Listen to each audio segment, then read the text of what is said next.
कुरुक्षेत्र का मैदान उस समय न केवल शांत था, बल्कि उसके हर कण में एक अदृश्य ऊर्जा और अनसुलझी आंधी का संकेत था। सूर्य की अंतिम किरणें क्षितिज पर ढल रही थी और हर ओर लालिमा फैल गई थी।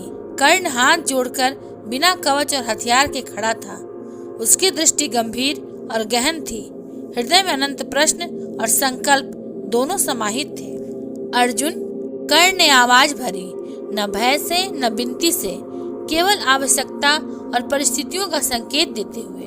अर्जुन जो कुछ दूरी पर खड़ा था, अपने धनुष पर हाथ रखे स्थिर मुद्रा में, उसकी आंखें कर्ण पर टिकी थी। धीमे से उसने कहा, क्या तुम सहायता चाहते हो?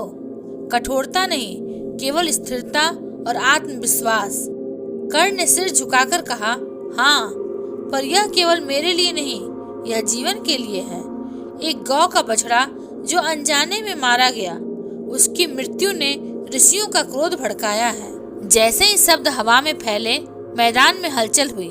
प्राचीन शक्ति परशुराम जी प्रकट हुए। उनका चेहरा गंभीर था, आंखों में केवल क्रोध और न्याय की ज्वाला थी। हाथ में शस्त्र था, कदम हर कण को पहचानते हुए। कर्ण, उनकी आवाज ने वातावरण कंपित कर दिया। तुमने क्या किया? जीवित प्राणी का जीवन समाप्त कर दिया। क्या तुम्हारे कर्मों का मूल्य नहीं है? कर्ण ने उत्तर दिया, गुरुदेव, मैंने जानबूझकर किसी का हनन नहीं किया। नियति और परिस्थितियों ने जो किया वह अपरिहार्य था। परशुराम जी के गहन स्वर में केवल क्रोध था।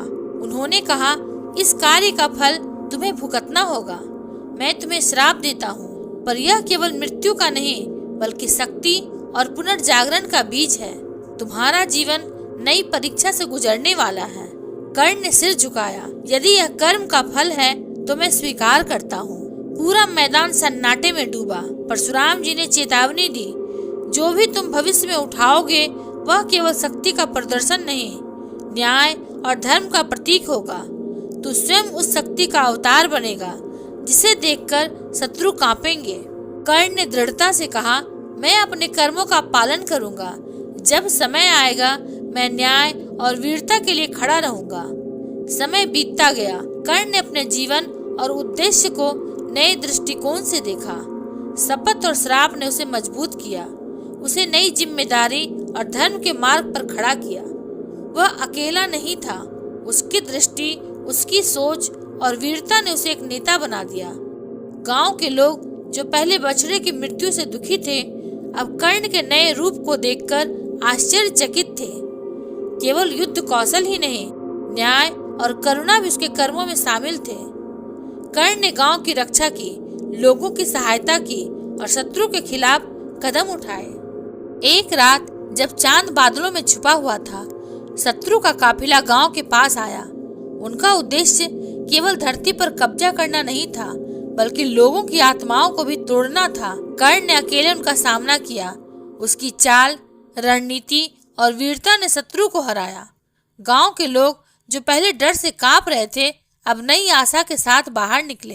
परशुराम जी ने दूर से देखा, उनके शब्द कर्ण के कानों में गूंजे, जब तू तैयार होगा तो वह अग्नि बनेगा जो नई धरती को संस्कृति देगा।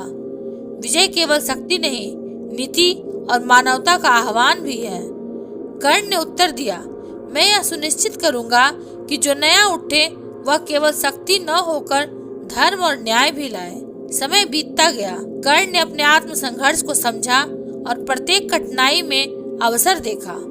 उसने अपने पुराने मित्रों और नए अनुयायियों को संगठित किया। प्रत्येक प्रशिक्षण, प्रत्येक रणनीति और प्रत्येक निर्णय उसे पहले से अधिक निपुण और दूरदर्शी बना रहा था। गांव, नगर और राज्य धीरे धीरे उसकी शक्ति और न्याय के प्रतीक बन गए। शत्रु जो पहले उसकी कमजोरी का फायदा उठाने की सोच रहे थे, अब उसके नाम से कांपने लगे। कर्ण की रणनीति केवल युद्ध कौशल तक सीमित नहीं थी, वह मानसिक युद्ध और सामरिक निर्णयों में अद्वितीय था। संसार के विभिन्न क्षेत्रों से लोग उसकी वीरता और न्यायप्रियता को सुनकर आकर उसके साथ खड़े होने लगे। उसकी प्रसिद्धि केवल बल और पराक्रम तक सीमित नहीं थी, उसकी नीति, मानवता और साहस का प्रतीक बन गई। कर्ण के संघर्ष और प्रशिक्षण ने उसे हर चुनौती के लिए तैयार कर दिया था। जंगलों में उसने अपने शरीर और मन को कसने के लिए कठोर तपस्या और युद्धाभ्यास किया। उसने शत्रु के छद्म युद्ध कौशल, छुपे हुए शस्त्र और रणनीतियों का अध्ययन किया। हर क्षण उसके लिए न केवल लड़ाई बल्कि ज्ञान और समझ का साधन बन गया। उसने अपने अनुयायियों को युद्ध कौशल, नीति और न्याय के महत्व के बारे में सिखाया। प्रत्येक क्षण, प्रत्येक दिन कर्ण ने अपनी क्षमता को निखारा और अपने अनुयायियों में साहस और अनुशासन का बीज बोया। गांव और नगर अब उसके मार्गदर्शन में सुरक्षित थे। एक दिन जब सूर्य अपने पूर्ण स्वरूप में उग रहा था और हर ओर उजियारा फैल रहा था, कर्ण ने अपने अनुयायियों से कहा, अब समय आ गया है कि हम केवल अपनी रक्षा न करें बल्कि अन्याय और अत्याचार को मिटाएं। हमारी लड़ाई केवल शक्ति के लिए नहीं बल्कि न्याय और धर्म की स्थापना के लिए है। युद्ध भूमि पर उसकी तलवार और बाण केवल शत्रु का संहार नहीं कर रहे थे बल्कि नए युग का संदेश फैला रहे थे। प्रत्येक युद्ध उसके साहस, रणनीति और न्याय प्रेरिता की परीक्षा थी।